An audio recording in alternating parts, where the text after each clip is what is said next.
तो बच्चों, आज के क्लास में हम लोग मुख्य रूप से electron releasing group, electron withdrawing group, कहने का सेंस है इलेक्ट्रॉन विकर्षी समूह, इलेक्ट्रॉन आकर्षी समूह, हाइड्रेंस इफेक्ट, स्टेरिक इफेक्ट और ये जो आपका प्लस इंडक्टिव इफेक्ट होता है, माइनस इंडक्टिव इफेक्ट होता है, इसका मतलब positive inductive effect, negative inductive effect, steric effect, इसका चर्चा करते हुए electron releasing group, electron withdrawing group, इसको मेंशन करते हुए हम लोगों को ये देखना है कि कार्बोनिल कंपाउंड कब कोई रिएक्शन कर सकता है, कब उसका रिएक्टिविटी बढ़ेगा और कब उसका रिएक्टिविटी घटेगा, in the sense of withdrawing group, electron withdrawing group, electron releasing group, positive inductive effect, negative inductive effect, steric effect, ये सब का मेंशन होगा। फिर आप पुनः कार्बोनिल कंपाउंड के केमिकल रिएक्शन पे चले जाइएगा। तो आज का भी जो क्लास होगा वो काफ़ी इम्पोर्टेंट इसलिए होगा कि जो ऑर्गेनिक कंपाउंड में आप कारण बताने वाला प्रश्न पूछते हैं, कारण बताने वाला जो प्रश्न पूछा जाता है उसका जवाब आप इसी से दे सकते हैं। तो दो चीज़ को तो निश्चित रूप से आप मेंशन करें, हरदम दिमाग में रखें, जिसका चर्चा मैं बार बार कर रहा हूं। और प्रीवियस क्लास में इलेक्ट्रॉन विथड्रॉइंग ग्रुप और इलेक्ट्रॉन रिलीजिंग ग्रुप का चर्चा भी हुआ था, कुछ एग्जाम्पल भी दिया गया था, तो आप उस चीज़ को ज़रूर दिमाग में रखें। और इंडक्टिव इफेक्ट, स्टेरिक इफेक्ट, इन दोनों को देखेंगे। तो ये जो इंडक्टिव इफेक्ट है, इंडक्टिव इफेक्ट में कल आपने ये सुना था कि ये जो कार्बोनिल कंपाउंड का कार्बन है वो जितना पॉजिटिव होता है, वो जितना ज़्यादा धनात्मक होगा तो आपका न्यूक्लियोफिलिक एडिशन रिएक्शन जो है वो ज़्यादा होता है, ये आपने कारण पढ़ा था। फिर उसमें जितना ज़्यादा इलेक्ट्रॉन रिलीजिंग ग्रुप ऐड होते जाएगा, जितना ज़्यादा इलेक्ट्रॉन रिलीजिंग ग्रुप उसमें जुड़ते जाएगा, उसका रिएक्टिविटी घटेगा, दैट मीन्स उसका स्टेबिलिटी बढ़ेगा। तो ये चीज़ आप दिमाग में रखिएगा। कभी आपको यही पूछ देगा कि एल्डिहाइड ज़्यादा रिएक्टिव होता है तो कीटोन, एल्डिहाइड ज़्यादा रिएक्टिव होता है या कीटोन, तो आप जवाब दीजिएगा कि एल्डिहाइड, बिकॉज कीटोन में जो इलेक्ट्रॉन रिलीजिंग ग्रुप है, मतलब प्लस इंडक्टिव इफेक्ट है, वो ज़्यादा है। तो जितना इलेक्ट्रॉन रिलीजिंग ग्रुप जिसमें ज़्यादा रहेगा, अपोजिट आप समझ ही रहे हैं इलेक्ट्रॉन विथड्रॉइंग ग्रुप, तो इलेक्ट्रॉन रिलीजिंग ग्रुप के बढ़ने से, दैट मीन्स एल्किल ग्रुप के बढ़ने से क्या होगा कि रिएक्टिविटी घटेगा, दैट मीन्स स्टेबिलिटी बढ़ेगा। तो ये चीज़ आप दिमाग में रखिएगा। स्टेरिक हाइड्रेंस पे आएंगे तो एल्किल ग्रुप जितना ज़्यादा बड़ा होगा साइज में, एल्किल ग्रुप जितना साइज में ज़्यादा बड़ा होगा, स्टेरिक हाइड्रेंस उतना अधिक होगा और उसके रिएक्टिविटी को क्या करेगा, घटा देगा। इसका मतलब है कि कार्बोनिल कंपाउंड में अगर स्टेरिक इफेक्ट बढ़ता है, कहने का मतलब है कि अगर साइड चेन ज़्यादा हो गया, ज़्यादा बड़ा एल्किल ग्रुप उसमें जुट गया, इलेक्ट्रॉन रिलीजिंग ग्रुप बड़ा वाला जुट गया उसमें, तो उसका रिएक्टिविटी क्या होगा, घट जाएगा। कहने का मतलब है उसका भी स्टेबिलिटी बढ़ जाएगा। तो उस पॉइंट पर हम लोग आज आएंगे। तो कल के ही सुने हुए पॉइंट को फिर थोड़ा सा देखना है। आइए, इंडक्टिव इफेक्ट, ये हो गया इंडक्टिव इफेक्ट, प्रेरक प्रभाव, जिसको बार बार आपको समझाने के क्रम में जब कारण बताने के लिए दिया जाएगा तो प्लस आई प्रभाव, माइनस आई प्रभाव, positive inductive effect, negative inductive effect, ये बार बार चर्चा होगा। तो इंडक्टिव इफेक्ट बहुत बार आएगा। ये हो गया प्रेरक प्रभाव। तो कार्बोनिल कंपाउंड कल से ही आप पढ़ रहे हैं, ये carbonyl compound that means aldehyde और कीटोन जितना अधिक धनात्मक होता है, यौगिक का जो ये न्यूक्लियोफाइल एडक्ट रिएक्शन है, जो न्यूक्लियोफाइल एडिशन रिएक्शन है, उसके प्रति, इस रिएक्शन के प्रति उतना ही सक्रियता उसका क्या हो जाता है, अधिक, उसका रिएक्टिविटी उतना ही अधिक हो जाता है। अब कार्बन में धन आवेश का जो डिस्पर्सन होगा, जो वितरण होगा कार्बन में, यौगिक की सक्रियता को क्या करेगा, घटाएगा। दैट मीन्स स्थायित्व को, स्टेबिलिटी को वह क्या करेगा, इंक्रीज कर देगा, बढ़ा देगा। और बार बार आपको क्या बताया जा रहा है, ये जो एल्किल ग्रुप है, एल्किल ग्रुप आप शुरू से ही पढ़ रहे हैं, यही हो गया आपका इलेक्ट्रॉन रिलीजिंग ग्रुप का एक एग्जाम्पल हुआ। यही हो गया आपका पॉजिटिव इंडक्टिव इफेक्ट। ये क्या करता है, ये कार्बन के पॉजिटिव आवेश को क्या करेगा, घटा देगा। अब पॉजिटिव आवेश को घटा देगा तो बार बार आप क्या पढ़ रहे हैं, पॉजिटिव आवेश को बढ़ाता तो आपका न्यूक्लियोफाइल एडिशन रिएक्शन जो है उसका रिएक्टिविटी बढ़ता है। ये क्या कर रहा है, ये घटा देता है, जिससे क्या होगा, कार्बोनिल कंपाउंड का रिएक्टिविटी ऑटोमेटिकली क्या होगा, डिक्रीज कर जाएगा, वह स्वतः क्या होगा, घट जाएगा। और ये बात आप याद रखिए, जैसे जैसे एल्किल ग्रुप मतलब इलेक्ट्रॉन रिलीजिंग ग्रुप का संख्या बढ़ते जाएगा वैसे वैसे इसका रिएक्टिविटी घटते जाएगा। कहने का मतलब है स्टेबिलिटी बढ़ते जाएगा। ये रीज़न है कि कीटोन एल्डिहाइड से कम क्रियाशील होता है, क्योंकि कीटोन के स्ट्रक्चर में आप देखिए, एल्डिहाइड के स्ट्रक्चर में आप देखिए, कीटोन जो देखते हैं इसमें 2 एल्किल ग्रुप, देखिए 2 एल्किल ग्रुप, और एल्डिहाइड में देखिएगा तो एल्डिहाइड में 2 एल्किल ग्रुप नहीं है, इसमें आपका एक ही एल्किल ग्रुप, इसमें आपका एक ही एल्किल ग्रुप है। यही वजह है कि ये जो एल्डिहाइड है, ये जो एल्डिहाइड है वह कीटोन से ज़्यादा रिएक्टिव होता है। और इतना ही बात पर आपको रुकना नहीं है, आप दोनों में कार्बोनिल मूलक देखते हैं, और जब भी आपको अरेंज करने के लिए मिले तो कार्बोनिल मूलक आप दोनों में देखते हैं। ये दोनों में, एल्डिहाइड में भी है, कीटोन में भी। तो कार्बोनिल मूलक जब दोनों में है, आप यहाँ पर क्या दिमाग लगे, जितना ज़्यादा इसमें एल्किल ग्रुप बढ़ते जाएगा, जितना ज़्यादा इसमें एल्किल ग्रुप बढ़ते जाएगा उतना इसका रिएक्टिविटी घटते जाएगा।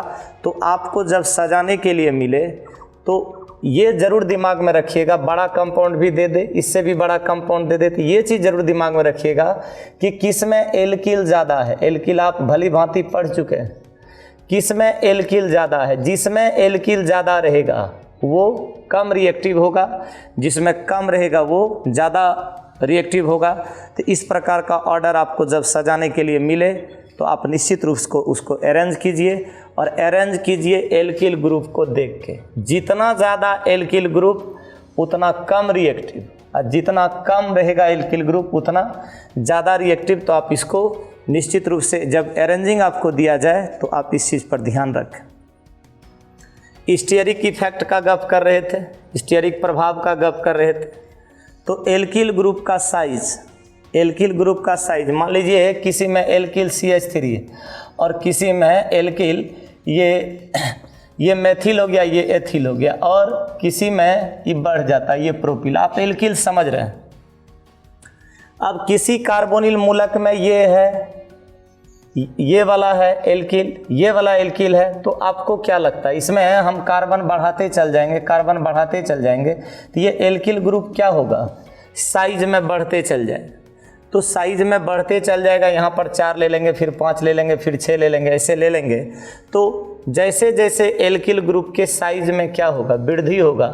तो स्टीयरिक हाइड्रेंस मतलब जो क्राउडिंग है, मतलब जो भीड़ है, एल्किल ग्रुप का जो बोझ, ये जो एल्किल ग्रुप का झुंड है, ये क्राउडिंग वहाँ पर क्रिएट हो जाता है, उत्पन्न हो जाता है, और न्यूक्लियोफाइल के जो आपका नाभिक स्नेही है, इसके अटैक की संभावना क्या होती, घट जाती है। इसके आक्रमण की, इसके हमला करने की संभावना घट जाती है, बिकॉज क्राउडिंग बढ़ जाता है, इसका क्राउडिंग बढ़ जाता है।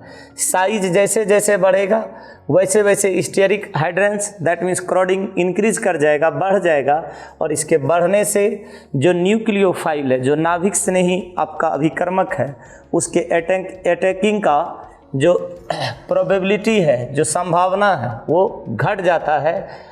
वजह आप जान ही रहे हैं। इसीलिए लार्ज एल्किल ग्रुप जितना आप देखिएगा, आप समझ सकते हैं कि किसी एल्किल ग्रुप में कार्बन 1 है, किसी में 2 है, किसी में 3 है, किसी में 4 है। तो ये जैसे जैसे आप कार्बन बढ़ा रहे हैं वैसे वैसे लार्ज हो रहा है। तो लार्ज कार्बोनिल कंपाउंड में जैसे जैसे एल्किल ग्रुप आपका जितना ज़्यादा रहेगा, एल्किल ग्रुप जितना बड़ा रहेगा, न्यूक्लियोफाइल एडिशन रिएक्शन के प्रति उसका जो रिएक्टिविटी है वो क्या हो जाएगा, कम। तो अभी तक में आपने 2 बात को सुना। कार्बोनिल कंपाउंड हम लोग पढ़ रहे हैं, एल्डिहाइड और कीटोन। एल्डिहाइड और कीटोन में इलेक्ट्रॉन रिलीजिंग ग्रुप आपने देखा, एक एग्जांपल लिया एल्किल ग्रुप। एल्किल ग्रुप की संख्या जितना ज़्यादा रहेगा, इसका मतलब है कि वो कार्बोनिल कंपाउंड के कार्बन का पॉजिटिविटी उतना घटा देगा, इसका मतलब उतना रिएक्टिविटी उसका क्या होगा, घट जाएगा। स्टीयरिक हाइड्रेंस में आपने क्या पढ़ा, स्टीयरिक हाइड्रेंस में आपने पढ़ा कि अगर इस एल्किल ग्रुप का, एक तो एल्किल ग्रुप जिसमें जितना जुटेगा उतना रिएक्टिविटी उसका कम हो, इसका साइज अगर बढ़ गया तो स्टीयरिक हाइड्रेंस बढ़ जाता है, कहने का मतलब है क्राउडिंग बढ़ जाता है। तो जो न्यूक्लियोफाइल अटैक करता है, जो न्यूक्लियोफाइल उस पर हमला करता, आक्रमण करता है, वो कैपेबिलिटी उसका घट जाता है, जिसके कारण की रिएक्टिविटी कम हो जाता है। तो ये आप दिमाग में रखें। फिर आप देखिएगा रिएक्टिविटी, सक्रियता देखिएगा एरोमेटिक एल्डिहाइड का और कीटोन का। अभी तक आप एलिफेटिक का चर्चा कर रहे थे, अब आ जाइएगा एरोमेटिक। इसका मतलब बेंजीन रिंग रहेगा, फेनिल या एरिल रहेगा। तो रेजोनेंस इफेक्ट आपने पढ़ा है, अनुनाद प्रभाव, जिसके कारण कि क्या होता है कि ये पोजीशन चेंज करता है। स्ट्रक्चर जो आप बनाते हैं बेंजीन रिंग का, तो जो पोजीशन है वो चेंज होता है, आर्थो से मेटा पे, मेटा से पैरा पर, इस प्रकार से होता है। तो रेजोनेंस इफेक्ट के कारण जो बेंजीन रिंग है, जो बेंजीन वलय है, वो electron releasing that means positive inductive effect, electron releasing group जैसा कार्य करता है। अब आप समझ सकते हैं कि अगर इलेक्ट्रॉन रिलीजिंग ग्रुप ये खुद है, पॉजिटिव इंडक्टिव इफेक्ट ये खुद क्रिएट करता है, तो स्वाभाविक है कि जो रिएक्टिविटी होगा कार्बोनिल कंपाउंड का, ऑटोमेटिक क्या होगा, कम हो जाएगा। तो एलिफेटिक से जब इसका कंपैरिजन किया जाएगा तो एरोमेटिक कम हो गया, चूँकि ये इलेक्ट्रॉन रिलीजिंग ग्रुप मतलब पॉजिटिव इंडक्टिव इफेक्ट जैसा वर्क करने लगा। तो स्वाभाविक है कि जैसे ही आपको एलिफेटिक एल्डिहाइड और इधर एरोमेटिक एल्डिहाइड दे देते, एरोमेटिक का कम हो जाएगा। एलिफेटिक का कीटोन करें और इधर एलिफेटिक एरोमेटिक कीटोन कहे तो एरोमेटिक का क्या हो जाएगा, रिएक्टिविटी कम। तो ये चीज़ आप जरूर दिमाग में रखिएगा। तो एल्किल ग्रुप की अपेक्षा एरिल या फेनिल ग्रुप क्या होता है, स्ट्रॉन्ग इलेक्ट्रॉन रिलीजिंग ग्रुप होता है। अब स्ट्रॉन्ग इलेक्ट्रॉन रिलीजिंग ग्रुप होता है तो आप कंपैरिजन कर लीजिए। तो जो एलिफेटिक कार्बोनिल कंपाउंड होगा उसके कंपैरिजन में जो आपका एरोमेटिक कार्बोनिल कंपाउंड होगा वो थोड़ा सा कम रिएक्टिव होगा। ये आप बिल्कुल दिमाग में रखिएगा। आपको अरेंज जब करने के लिए दिया जाए तो आप ब्रेन में ज़रूर रखें। पहली बात आपने क्या देखा, अभी तक के पॉइंट को अगर समराइज किया जाए, जिस कार्बोनिल कंपाउंड में एल्किल ग्रुप जितना ज़्यादा रहेगा वह उतना कम रिएक्टिव रहेगा, कहने का मतलब वह ज़्यादा स्टेबल होगा। उसके बाद आप आ जाइए एरोमेटिक और एलिफेटिक पे। तो एरोमेटिक वाले में रेजोनेंस इफेक्ट के कारण यह खुद स्ट्रॉन्ग इलेक्ट्रॉन रिलीजिंग ग्रुप जैसा वर्क करता है, इसीलिए इसका रिएक्टिविटी जो है वह एलिफेटिक वाले से क्या होगा, कम होगा। तो आप एलिफेटिक और एरोमेटिक में चल जाइएगा तो याद रखिएगा कि एलिफेटिक थोड़ा ज़्यादा रिएक्टिव होगा और एरोमेटिक थोड़ा कम होगा। इस प्रकार जो एरोमेटिक एल्डिहाइड है उसकी सक्रियता, एरोमेटिक जो कीटोन है उसका जो रिएक्टिविटी है, तो हाँ एल्डिहाइड और कीटोन में लीजिएगा। तो आपने तो पहले भी कंपैरिजन किया है, दोनों एरोमेटिक ले रहे हैं, एल्डिहाइड भी एरोमेटिक ले रहे हैं, कीटोन भी एरोमेटिक ले रहे हैं। तो कीटोन का रिएक्टिविटी कम होगा, बजाय इलेक्ट्रॉन रिलीजिंग ग्रुप उसमें अधिक है, एल्किल ग्रुप उसमें ज़्यादा है, दो एल्किल ग्रुप। बेंजीन रिंग में उपस्थित इलेक्ट्रॉन रिलीजिंग ग्रुप, ये इलेक्ट्रॉन रिलीजिंग ग्रुप को निश्चित रूप से आप याद रखें इसको, क्योंकि ये जितना ज़्यादा जुड़ेगा, इसको आप जी से रिप्रेजेंट कर लेते हैं, इलेक्ट्रॉन रिलीजिंग ग्रुप, जिसको आप क्या बोलते हैं, इलेक्ट्रॉन विकर्षी समूह। हिंदी में आप क्या बोलते हैं इसको, इलेक्ट्रॉन विकर्षी समूह। ये इसका एग्जाम्पल है। और हर एक चैप्टर में halo alkane, alcohol phenol ether, aldehyde ketone ester, amine, जितना भी आपका है सब में इसका यूज होगा। जब भी आप टेक्निकल जवाब दीजिएगा, रीज़न आप बोलिएगा तो इसका ज़रूरत पड़ता है। ये आप निश्चित रूप से दिमाग में रखें कि कौन क्या है। इलेक्ट्रॉन रिलीजिंग ग्रुप है, ये इलेक्ट्रॉन रिलीजिंग ग्रुप हो गया, that means positive inductive effect. और ये क्या करता है, कार्बन के रिएक्टिविटी को घटाता है। अब स्वाभाविक है कि जब उल्टा होगा, इलेक्ट्रॉन विथ ड्राइंग ग्रुप होगा, कैपिटल W से रिप्रेजेंट कर लीजिए, इलेक्ट्रॉन विथ ड्राइंग ग्रुप, इसका मतलब इलेक्ट्रॉन आकर्षी समूह। तो ये सब एग्जांपल है, fluoro, chloro, nitro, cyano, carboxy, sulphonic, ये सब इसके रिएक्टिविटी को बढ़ाएगा। कहने का मतलब है कि अगर आपको ये इलेक्ट्रॉन विथ ड्राइंग ग्रुप कहीं पर जुटा हुआ मिल जाए, लीजिए आप मान लीजिए कि एग्जांपल लेते हैं, ये आपका बेंजीन रिंग, इसमें आपने कहीं एल्किल जोड़ दिया और यही बेंजीन रिंग है, यही बेंजीन रिंग है और इसमें COOH जोड़ दिया, तो ये इलेक्ट्रॉन विथ ड्राइंग ग्रुप हुआ है, इलेक्ट्रॉन रिलीजिंग ग्रुप हुआ, तो इसकी रिएक्टिविटी घट जाएगी कंपैरिजन इसके। मतलब इलेक्ट्रॉन विथ ड्राइंग ग्रुप जिस बेंजीन रिंग में जितना ज़्यादा रहेगा उसकी रिएक्टिविटी उतनी अधिक होगी, और इलेक्ट्रॉन ये आपका रिलीजिंग ग्रुप जिसमें जितना ज़्यादा रहेगा उतने कम। तो कंपैरिजन कीजिएगा, इलेक्ट्रॉन रिलीजिंग, ये इलेक्ट्रॉन विथ ड्राइंग, ये हो गया अधिक। अब इसकी संख्या जैसे जैसे बढ़ेगा, इसकी मतलब ये जो आपका इलेक्ट्रॉन विथ ड्राइंग ग्रुप, ये बेंजीन रिंग में इसकी संख्या जितना ज़्यादा रहे, इसकी संख्या जितना ज़्यादा रहे रिएक्टिविटी उतना अधिक, और ये इलेक्ट्रॉन रिलीजिंग ग्रुप है, इसकी संख्या जितना अधिक रहे उतना कम। तो आपको इस टाइप के प्रश्न अरेंजिंग में ही रहेंगे। तो जब आप बनाते हैं किसी कंपाउंड को, जब आपको केमिकल रिएक्शन दिया जाएगा, या आपको जब नोमेनक्लेचर फर्स्ट ईयर में पढ़ाया गया है 10, 11, 12 में, तो उसमें आप नाम में देखिए कि किसके साथ ज़्यादा इलेक्ट्रॉन विथ ड्राइंग ग्रुप है, किसके साथ ज़्यादा इलेक्ट्रॉन रिलीजिंग ग्रुप। तो इलेक्ट्रॉन रिलीजिंग ग्रुप वाला का रिएक्टिविटी क्या हो जाएगा, कम, इलेक्ट्रॉन विथ ड्राइंग ग्रुप का रिएक्टिविटी क्या हो जाएगा, ज़्यादा। तो इस चीज़ को आप इसमें ज़रूर फोकस करके रखें।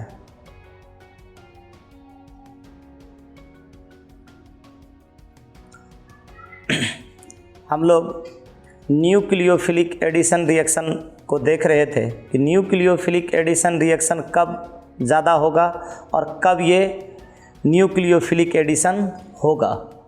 तो आपने देखा कि कार्बोनिल कंपाउंड का जो कार्बन है, तो उस पर जब कार्बन का पॉजिटिविटी बढ़ते जाएगा तो न्यूक्लियोफिलिक एडिशन रिएक्शन ज़्यादा होता है।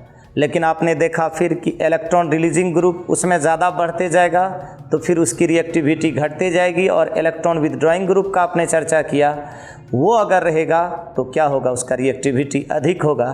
तो अब आप इसके कुछ एग्जाम्पल देखिएगा। तो किसका एग्जाम्पल, तो एडिशन, ये जो न्यूक्लियोफाइल एडिशन रिएक्शन है उसको देखेंगे। तो अभी कुछ एग्जाम्पल आपको इसी का मिलेगा न्यूक्लियोफिलिक एडिशन रिएक्शन के। तो देखिए, अभी जो आपने ये पढ़ा था कि ज़्यादा इलेक्ट्रॉन रिलीजिंग ग्रुप जुड़ जाएगा तो ये आपका रिएक्टिविटी इसका घट जाएगा।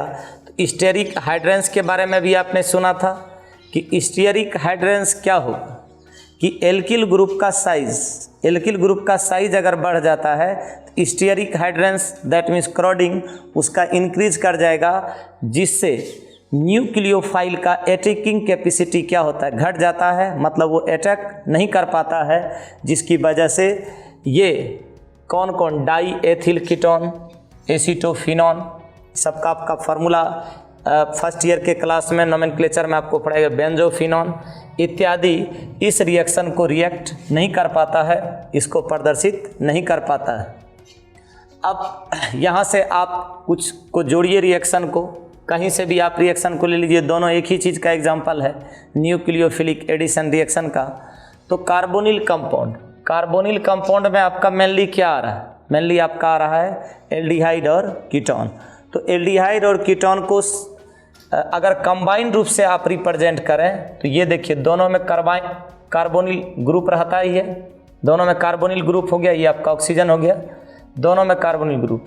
यहाँ आप इसके दो बॉन्ड पर विचार कीजिए। अगर यहाँ पर आप H दे देते हैं, यहाँ पर R दे देते हैं, तो ये आपका हो गया एल्डिहाइड। लेकिन इसी चीज़ में यहाँ पर आप क्या दे दीजिएगा, R, यहाँ पर R दे दीजिएगा, ये कीटोन हो जाएगा। May be same, may be different. तो ये चीज़ आपने देखा, ये कार्बोनिल आपका कंपाउंड है, may be aldehyde, may be ketone. समझ रहे हैं? यहाँ पर आप दोनों अगर डिफरेंट भी कर दें तो कोई दिक्कत नहीं, एक सेम एक डिफरेंट, तो आप कंपाउंड बना सकते हैं। H दे दीजिएगा एल्डिहाइड हो जाएगा, R दे दीजिएगा कीटोन हो जाएगा। ये कार्बोनिल कंपाउंड हुआ। कार्बोनिल कंपाउंड योग करेगा किसके साथ? Sodium bisulphide. लीजिए, ये आपका हो गया सोडियम बाइसल्फाइड, ये हो गया आपका सोडियम बाइसल्फाइड से रिएक्ट करेगा। तो रिएक्ट करता है किसी एसिडिक मीडियम। तो एसिडिक मीडियम है, यहाँ पर आप कोई एसिडिक मीडियम दे दीजिए और इससे अभिक्रिया कर रहा है, रिएक्ट कर रहा है सोडियम बाइसल्फाइड से। तो क्या करता है, जल में एक नॉन सोल्यूबल क्रिस्टलाइन बाइसल्फाइड योगशील कंपाउंड फॉर्म करता है। बाइसल्फाइड एक एडक्ट देता है, एडक्ट मतलब जो कंबाइन होकर के कंपाउंड फॉर्म होता है। तो आप यहाँ से बनाइए, यहाँ से अगर आप कंपाउंड को बनाइएगा, देखिए ये आपका दोनों को छोड़ दिया जाता है। छोड़ इसलिए देते हैं कि दोनों के जगह पर हम क्या दे सकते हैं, एल्किल। एक के जगह पर एक जगह पर R देंगे तो एल्डिहाइड। तो आप ये एकदम बिल्कुल मान के चलिए कि हम जब एक जगह H दे देंगे तो वो एल्डिहाइड हो जाएगा, एक जगह R दिए तो एल्डिहाइड, और दोनों जगह R दे दिए तो कीटोन। दोनों R आप सेम भी दे सकते हैं, डिफरेंट भी दे सकते हैं। तो ये तो आपका कार्बोनिल कंपाउंड, ये आपका कार्बोनिल कंपाउंड है, ये जान रहे हैं। इसके साथ एक क्या है, O। अब आप क्या कीजिए, यहाँ से इसको जोड़िए। तो यहाँ से इसको जोड़िएगा तो ये है O, एक O आपने जोड़ा, इसका 4 बॉन्ड पूरा होना चाहिए, कार्बन का 4 बॉन्ड पूरा होना चाहिए। यहाँ पर एक हम क्या कर लेते हैं, एक N को इसके साथ ले लेते हैं। मान लीजिए N इसके साथ लिए तो इसका वैलेंसी 2, एक माइनस एक प्लस, आपका ये बॉन्डिंग इसका कंप्लीट हो जाएगा। और इधर क्या बच जाता है, बच जाता है SO3H, ये बच जाता है। ये आपका हुआ। अब यहाँ के बाद से आप क्या कर सकते हैं, यहाँ पर होगा proton donation, proton transition, proton क्या होगा, ट्रांसफ़र होगा।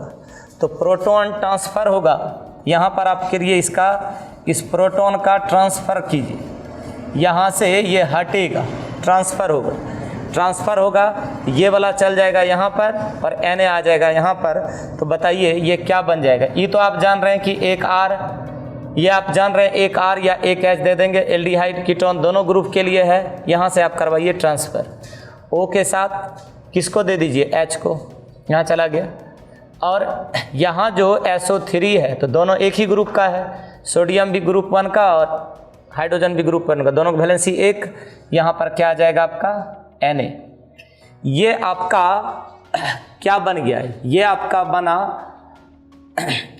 एक कंपाउंड जिसको बोलते हैं बाइसल्फाइड एडक्ट। यही किया, बाइसल्फाइड एडक्ट।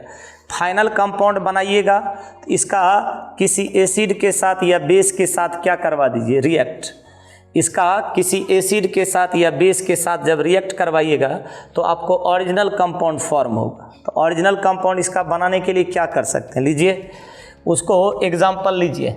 ये आपका एल्डिहाइड या कीटोन, यहाँ पर आपका क्या है OH, यहाँ पर क्या है SO3Na। ये है क्या, ये हो गया बाइसल्फाइड एडक्ट।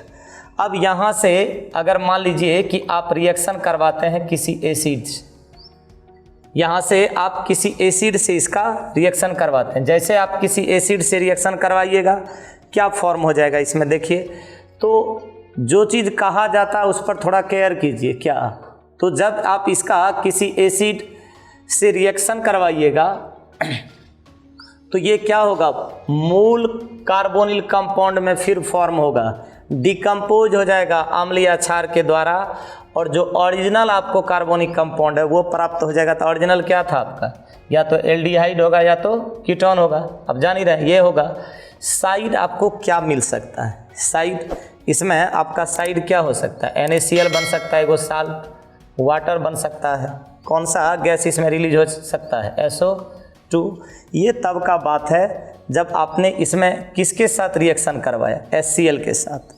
बट यहीं पर अगर आप कोई बेस लेते, यहाँ पर कोई बेस ले लेते हैं, बेस ले लेते हैं, यहाँ पर ये एसिड लिए थे, अब क्या ले लेते हैं, बेस। किसी अम्ल से या क्षार से रिएक्शन, सब कुछ वैसे चलने दीजिए। यहाँ पर आपको एक साल्ट फिर फॉर्म होगा, इस बार तो सल्फेट बन जाएगा ना, इस बार क्या बन जाएगा, सल्फेट, और सल्फेट बनेगा तो SO2 फॉर्म नहीं होगा, ये आपका साल्ट और वाटर। ये होगा जब आप किसी बेस के साथ इसका रिएक्शन करवाते हैं, तो ये क्या है आपका addition of sodium bisulphide. और इसका उपयोग कहाँ होता है, एल्डिहाइड और कीटोन के पृथक्करण में। इसका जब आप सेपरेशन कीजिएगा और प्यूरिफिकेशन कीजिएगा तो इसके लिए ज़्यादा क्या होगा, यूजफुल। और अगर आप यहाँ पर हाइड्रोजन साइनाइड को जोड़ते तो आपको क्या फॉर्म होता है, तब आपको फॉर्म होता एडिशन ऑफ HCN, देख रहे तो आपको साइनोहाइड्रिन बनता। आप आराम से रिएक्शन को लिखिए, आप आराम से रिएक्शन को लिखिए। यहाँ पर आप ही जान ही रहे हैं कि ये एल्डिहाइड और कीटोन, ये आप जान रहे हैं, तो यहाँ से आप HCN को जोड़िए और आसान हो जाएगा जोड़ना। इस बार आपका एक क्या आ रहा है, साइनाइड एक आ रहा है H, कहीं जोड़ लीजिए, कहीं इसको जोड़ लीजिए, वही प्रोटॉन ट्रांसफ़र सब समझ रहे हैं आप। यहाँ पर H दे दी, यहाँ पर क्या दे दिए, CN। अब आप क्या कीजिएगा, किसी एसिड या बेस के साथ रिएक्शन करवाइएगा तो साइनोहाइड्रिन आपको मिल गया, यहाँ पर साइनोहाइड्रिन आपको मिल गया। यहाँ से आप ऐसे साइनोहाइड्रिन बना सकते हैं, एल्डिहाइड कीटोन तो होता ही। और जो चीज़ आप इसमें कर रहे हैं एलिफेटिक में, वो चीज़ आप एरोमेटिक में भी कर सकते हैं, उसको एरोमेटिक में भी करने में कहीं कोई दिक्कत नहीं है। आप रिंग बना लीजिए, किसके जगह पर, एल्किल ग्रुप के जगह पर कहीं रिंग बना लीजिए। मान लीजिए कि यहाँ पर हमने एक बेंजीन रिंग फॉर्म कर दी, तो कुछ नहीं जाता है, आप आराम से एक रिंग वहाँ पर भी क्या कर दीजिए, फॉर्म। यहाँ पर आप एक रिंग फॉर्म कर दीजिए, ये आपका एरोमेटिक हो जाएगा। तो इस प्रकार से आप इसके कंपाउंड को क्या कर सकते हैं, बना सकते हैं। तो अब जो आपका पुनः आएगा केमिकल रिएक्शन में, तो वो आपका क्या आएगा, केमिकल रिएक्शन ही आएगा एल्डिहाइड और कीटोन का। तो आप प्रीवियस क्लास को निश्चित रूप से पढ़ के बैठें, और फर्स्ट ईयर का जो क्लास है उसमें अब स्पेशल आइटम को लेकर के 1 या 2 दिन में आया जाएगा। तो फर्स्ट ईयर का जो क्लास है उसको भी आप पढ़ते रहें, पीछे के नाम को रिवाइज करके रखें, ताकि आपको जब स्पेशल कोई आइटम उसमें दिया जाए तो आप आसानी से उसको समझ लें। शेष कल, आज के लिए इतना ही, धन्यवाद।